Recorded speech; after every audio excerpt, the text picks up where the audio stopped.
Love Serye TV. Echoes of Love Betrayal. Tunghayan na po natin ang ikalimang bahagi.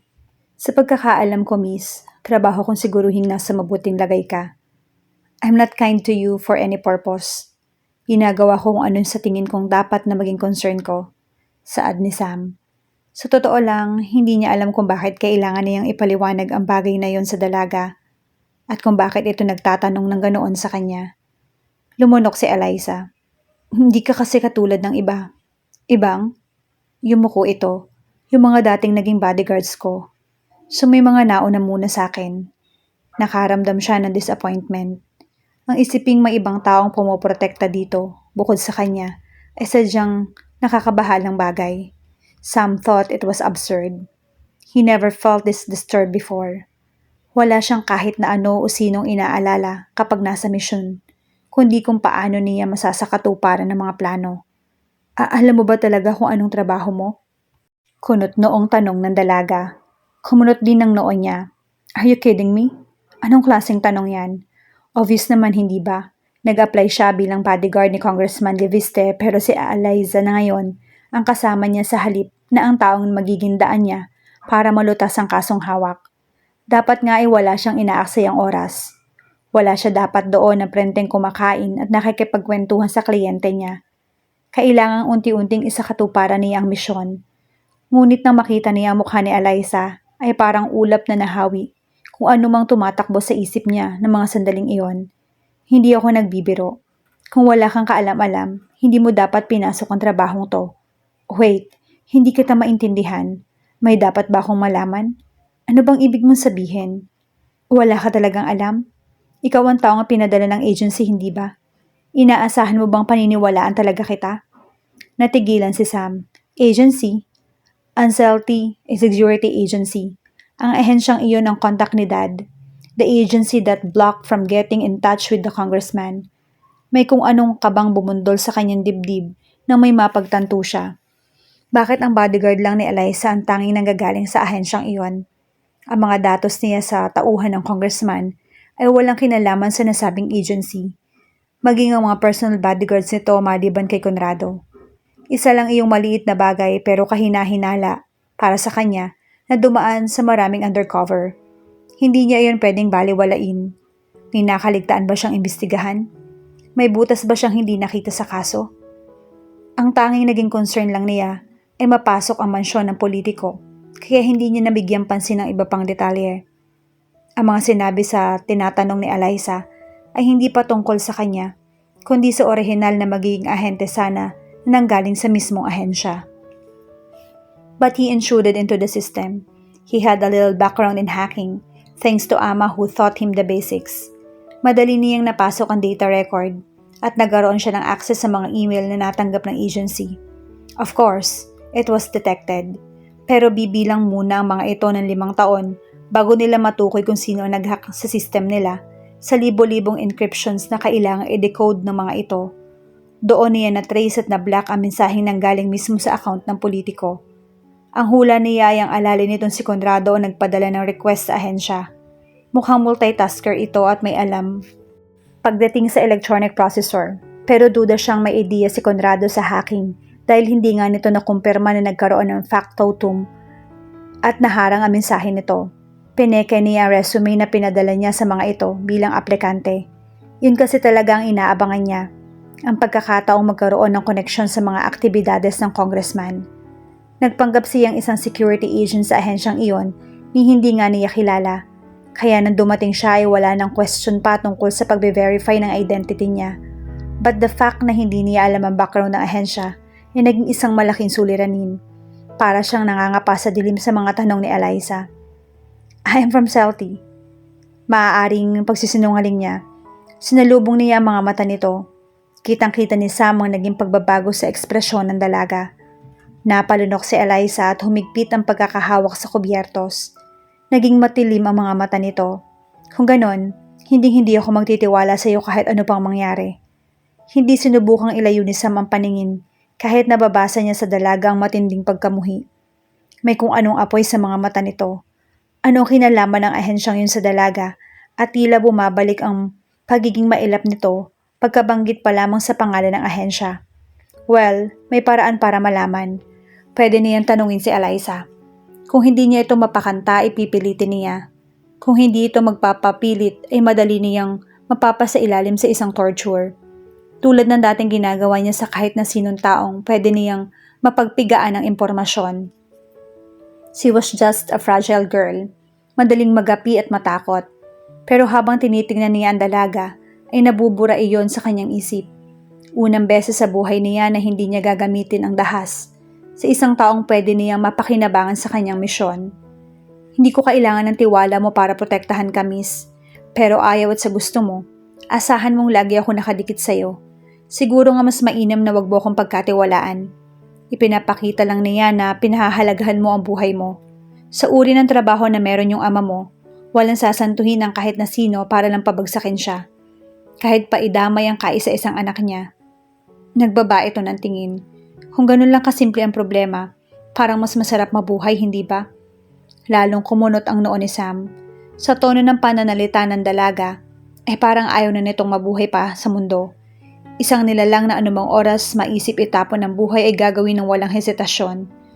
Ang mga senyalis na iyon ay para lamang sa mga taong walang rasong mabuhay ng normal, tulad niya, at hindi sa isang tulad ni Eliza na buo pa ang pamilya. Why do I find it so ironic? Isang amang kumuha ng bodyguard para protektahan ang anak at isang anak na ginagawa ang lahat para mag-resign ng bodyguard na inupahan ng ama para sa kanya. Which is really which, really? May nagtatangka ba talaga sa buhay mo? O mas dapat kitang protektahan sa mismong sarili mo, miss? Wala akong kaedi-ediya kung sino talaga ang kaaway mo. Pero isa lang ang sisiguruhin ko. Hindi ko hahayaang masaktan ka ni masagasaan ng balat mo. That's what I'm being paid for. Binitawan ng dalaga ang hawak ng kubyertos. Napapitlag si Sam nang biglang tumaas ang kamay nito. Hindi siya nagpanik kung kamay lang niya ang nagawang hawakan nito. Subalit ang malambot na mga kamay na iyon ay naglakbay sa mukha niya. Totoo ka ba? Tulad ng sinabi ko, kung kakaawaan mo ako hindi ko kailangan. Ang pagsisisi ay lagi nasa huli. Humaplos sa mga daliri nito sa kanyang pisngi. Hindi ako takot mamatay pero takot akong masaktan. Kung ikaw ang dahilan ng ikakamatay ko, walang pagsisising mangyayari dahil hindi ko na malalaman pa kung pumanaw na ako. Pero kung sasaktan mo ako, mapapisikal man o emosyonal, hindi ko kaya. Sasabihin mo kung paano ako magtiwala sa mga taong nasa paligid ko. Kung lahat sila, iisa lang ang gusto sa akin. Dumaiti ang daliri nito sa kanyang ilong. Hindi makahuma si Sam. Wala siyang kakilos-kilos. Tila siya isang estatwang nawala ng kakayahang mag-isip. All that he could ruminate on that moment was a delightful feeling of her hands against his skin. Nagbibigay iyon ng magaan at nakakakiliting pakiramdam sa kanya. Unang pagkakataon iyon na may pinayagan siyang tao na makalapit sa kanya ng ganoon, lalo na ang hawakan siya. He avoided direct contact from people. Kahit alam niya ang uri ng relasyong namamagitan sa opposite sex, he never did the did in his 28 years. Hindi dahil sa wala siyang interes, kundi dahil wala pang babaeng nakapuko ng interes niya sa ganoong bagay. May ilang babaeng sumubok na akitin siya sa loob at labas ng mga misyon. Lalaki siya at may pangangailangan. Pero dahil masanay siyang pangibabawan ng isip kaysa sa pagnanasa ng katawan, na naigang matinong desisyon at resolbasyon niya. And a mere tool could never have physical desire. Kung nagkaroon man ay hindi niya iyon pinairal dahil mababaw ang tingin niya sa ganoon. Pero ngayon, ang simpleng dantay ng palad ni Eliza sa kanyang pisngi, pababa sa kanyang mga labi. Nawawala na siya sa kanyang sarili. Tila may boltahe ng kuryenteng namumuo sa dulo ng mga daliri nito na nanunulay sa loob ng katawan niya. Napalunok siya. Ang instinct niya nagtutulak para kabigin ito. Ano ba ang magiging pakiramdam niya kung magpapatianod siya at dadamhin ang init na tila sumisingaw sa katawan ni Eliza o sa kaibuturan ng katawan niya yata nanggagaling ang init na yon. Maybe it was his libido that had been suppressed for years. Gayunman, bakit nakakaramdam siya ng ganoon para kay Eliza? Sobrang tindi, pumipintig, at kasabay niyon ay ang pagpintig din ng mabilis ng puso niya. Alam niyang kakaiba ang kanyang nararamdaman sa dalaga. Awa, simpatya, o concern. Hindi niya alam. Eliza would always be the exemption to the rule sa lahat ng aspeto ng buhay niya. Maaaring dahil mukha itong mahina at inosente. Kahit paano ay gusto niyang protektahan ang buhay ng dalaga. Pero ang pagnanasaan niya ang kliyente niya ay ibang usapan na. Your eyes are the color of Sam. So beautiful. So mysterious. Anas pa ng dalaga. Sabi nila, ang mga mata ng isang taong bintana ng kanyang kaluluwa. Malalaman mo ang lahat ng tungkol sa taong iyon kapag tumitingin ka sa kanila ng diretsyo. Ikaw, Mr. Carter, ano bang itinatago mo? Parang binuhusan si Sam ng nagyayelong tubig sa narinig. Agad na pinalis niya ang kamay nito at nag-iwas ng tingin. Hey, tapusin mo yung breakfast mo, miss. Maghihintay ako sa loob ng sasakyan. Nagmamadali siyang umalis sa harap ng dalaga. Hindi niya ito nilingon kahit tinawag siya. Matindi ang dasal ng kanyang dibdib pagpasok niya sa sasakyan. Hindi dahil sa lakad-takbo na ginawa niya, kundi dahil sa damdaming na pagtanto niya. Pinakadelikado siya sa lahat ng panganib sa buhay niya.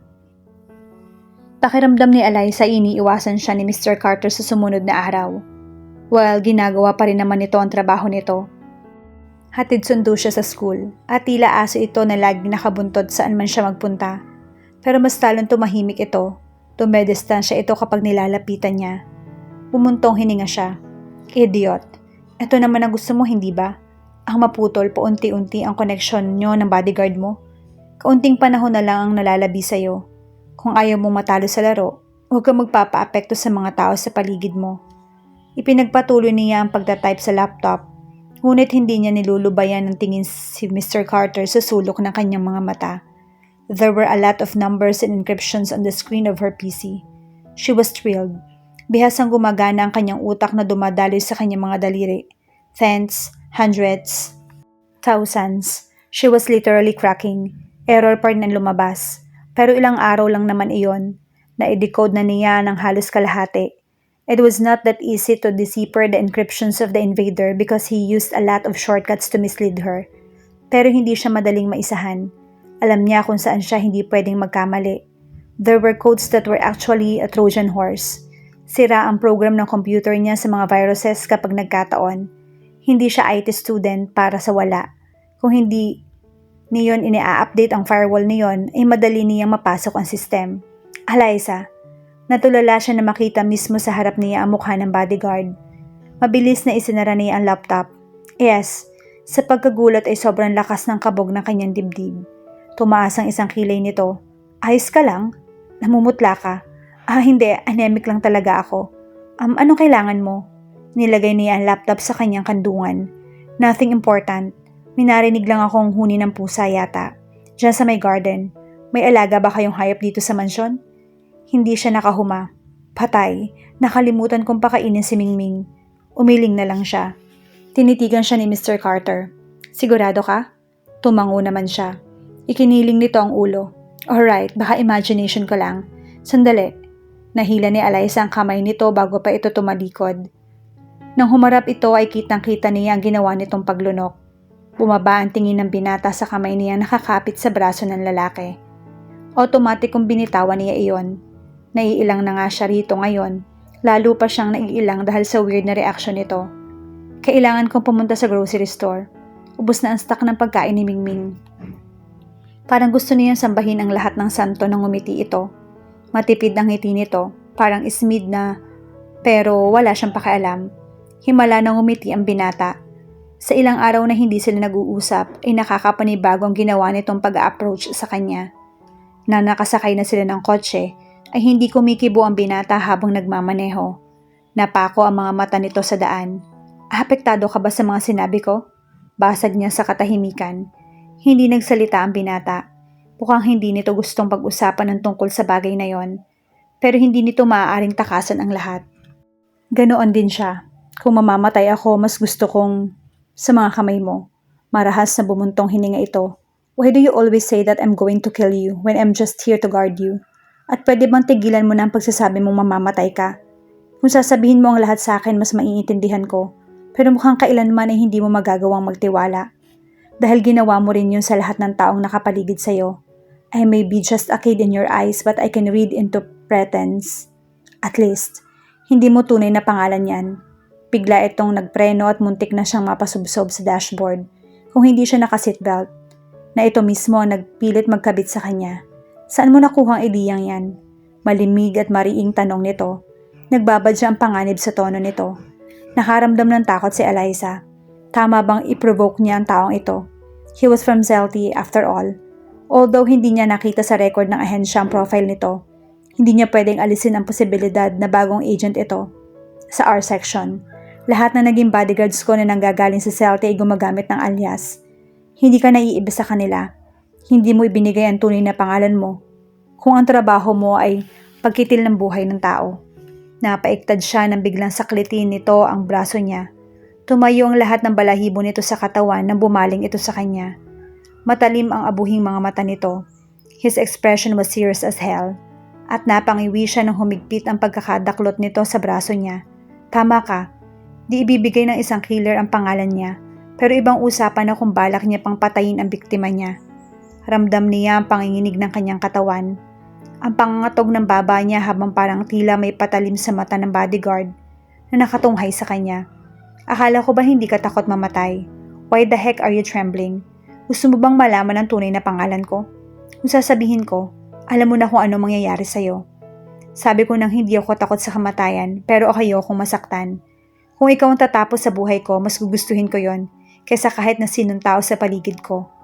Tumawa ito ng pagak saka lumuwag ang pagkakahawak sa kanyang braso. You're not making any sense, Eliza.